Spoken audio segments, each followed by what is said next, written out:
How did you learn how to do that? I started doing this is my 28th year. And 28 years ago, a friend of mine gave me his father's old bamboo fly rod. He wasn't a fly fisher. And it was a clunker of a rod and needed repair, and I knew nothing about it. So I went to the library and I got a book.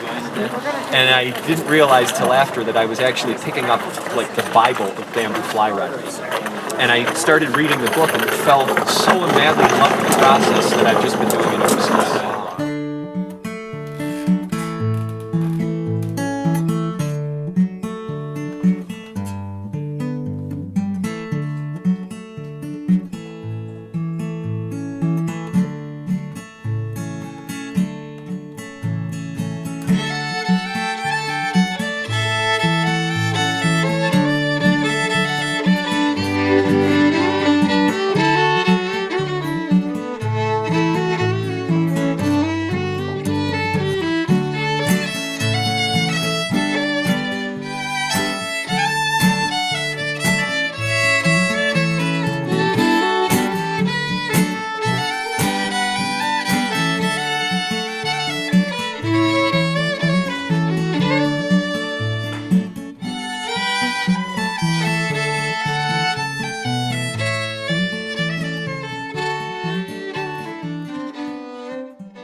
What's the name of the book?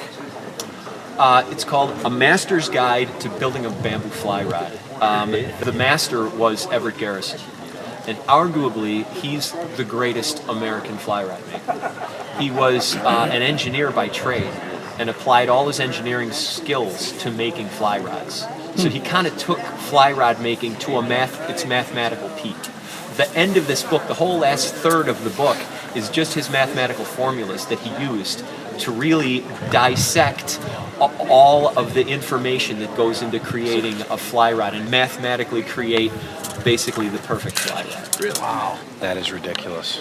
I Yeah. didn't realize they made them 6-footers. Yeah, I make them all different sizes. I only have small left. A lot have Usually sold like over the 9 year. feet or 10. I don't like to make them that long. Bamboo functions really well on a straight parabolic curve, on an even taper, between 7 and 8 feet. When you get over 8 feet, you've got so much weight of bamboo that you're getting diminishing returns on your energy delivery to your tip. So I'll build 8.5-foot rods, but that's about as long as I go. I also make smaller ones, and the inverse is true, and I've really worked on the tapers on these. A rod that's under 7 feet won't have enough massive bamboo on a straight taper to deliver enough energy from the butt. They're spongy. So what I do, a good rod has a swell in front of the hand grasp. If it didn't, you would be casting from back here. But the swell makes the casting action over the top of your hand and keeps the action above your hand. So I take this rod has a very slight swell, enough to keep the action up there, but I take the fibers that would be the swell of the rod and I extend that taper and make it a little thicker through this section down to the stripping rod.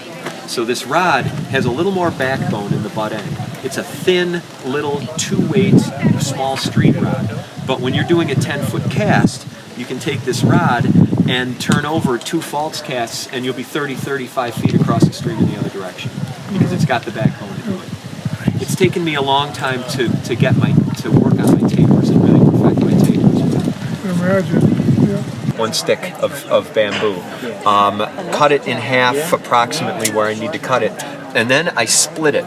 And what I do is I take my splitting throw and my mallet and I put 6 check splits at even points into the top of the culm of bamboo. I slip those check splits into my pie splitter and push it down my bamboo and it divides it into 6 large sections. I take those 6 sections and take my screwdriver, my grandfather's screwdriver that I dulled the end out on. He wouldn't be too happy about that, but and then you put that on the bamboo itself, right, and give it a whack, and it splits through the bamboo, and then you push the bamboo through the splitter, and it'll split it into 2 sections. And you keep splitting them down into smaller and smaller pieces. Then, once I get them down into rectangles, I take my rectangles and take the back side of them, because the grain is really tight towards the outside of the bamboo. That's where your power is. So you plane the inside from a rectangle into a triangle. Then I take my triangle and I put it in this planing form.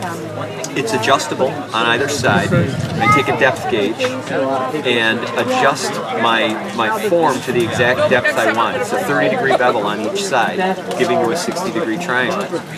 So once I get it adjusted, I put the bamboo in and take my hand plane and basically plane it down and take long curls of bamboo off until it planes down and it's even with the top of the planing form. And I choose 6 pieces from equidistant points around the column of bamboo for consistency. So really why I number them, so I can get one from each section, so that all the sections behave the same way. And I laminate them together, and you end up with this.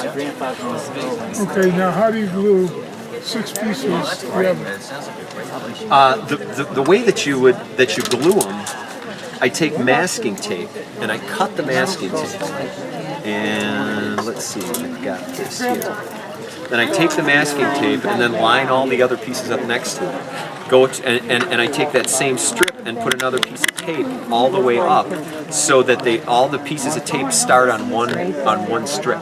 Then I open the tape up so it's open but still sticking to the bamboo. And then as it opens, all 6 pieces will splay open and face up. I take my glue, push glue into it with an ox hair brush, and then carefully roll it back over and re-roll my section back onto the tape, and then I run it through a gluing machine. So the gluing machine, it's got pulleys and a weight and a piece of string that wraps around it. So the string turns it, and as it turns it and tightens it, I got a piece of cotton binding cord that binds it. And when it binds in one direction, it'll twist the rod. So then you have to turn the thread around and bind it in the opposite direction to take the twist out. Then you put it on a straight board that I have lines snapped on and tape it down for a day, perfectly straight, as straight as I can get it. And take off the binding cord, clean it up, and you've got a blank that's ready to do your finish. We'll be up there in a minute. It's easy. Yeah. Right!